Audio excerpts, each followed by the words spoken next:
सुनते ही छोटी बहू अपने पति को एक कोने में ले गई और तिरछे स्वर में बोली, सुन लो, बाबूजी को अपने साथ ले जाने की गलती मत करना। वह बिस्तर पर पड़े हैं और मुझसे उनकी सेवा नहीं होगी। पिछली बार की तरह अगर उन्हें साथ ले गए तो मुझसे बुरा कोई नहीं होगा। रामलाल जी चुपचाप यह सब देख और सुन रहे थे, मानो भगवान से अपने कष्टों का अंत करने की प्रार्थना कर रहे हों। बड़ी बहू ने धीरे से अपने पति के कान में कहा, कोई जरूरत नहीं है बिना मतलब आफत मोल लेने की। मुझसे नहीं होगी चारपाई पर पड़े तुम्हारे पिता की सेवा। जब बूढ़े पिता को अपने साथ ले जाने की बात आई तो दोनों बेटे आनाकानी करने लगे। यह देखकर रामलाल जी की बूढ़ी आंखें छलछला उठी। उन्होंने हाथ जोड़कर अपने बेटों और बहुओं से कहा, तुम लोग अपने अपने घर जाओ, मैं यहां कैसे रहूंगा ये मैं खुद देख लूंगा। पिता की इतनी बात सुनते ही सबने चुपचाप अपना सामान उठाया और वहां से निकल गए। आखिरकार 5 दिन से चल रहे नाटक का अंत हुआ।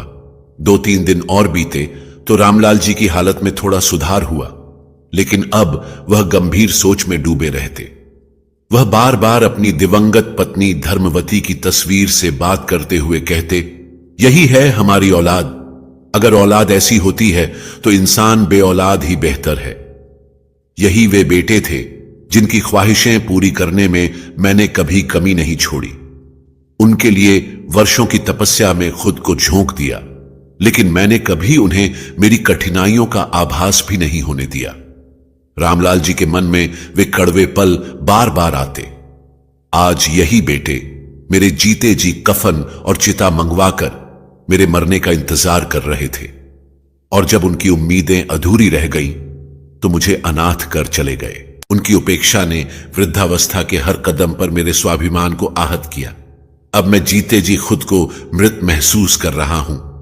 आत्ममंथन करते करते उन्होंने एक बड़ा निर्णय लिया। उन्होंने गांव के सरपंच को बुलाया और अपना फैसला सुनाया। उनकी बात सुनकर सरपंच जी चौंक गए।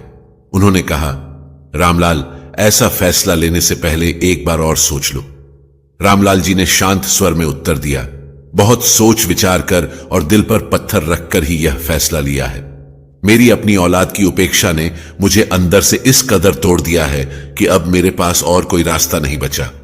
सरपंच जी ने बुझे मन से कहा, ठीक है, जैसी तुम्हारी मर्जी। रामलाल जी ने अगले 2 दिनों में अपने फैसले को व्यवहारिक रूप दिया और भरी आंखों से एक वृद्धाश्रम में रहने चले गए। 6 महीने बीत गए। एक दिन गांव के सरपंच ने दोनों बेटों को फोन किया और सूचना दी कि उनके पिता का देहांत हो गया है। यह सुनकर दोनों बेटे और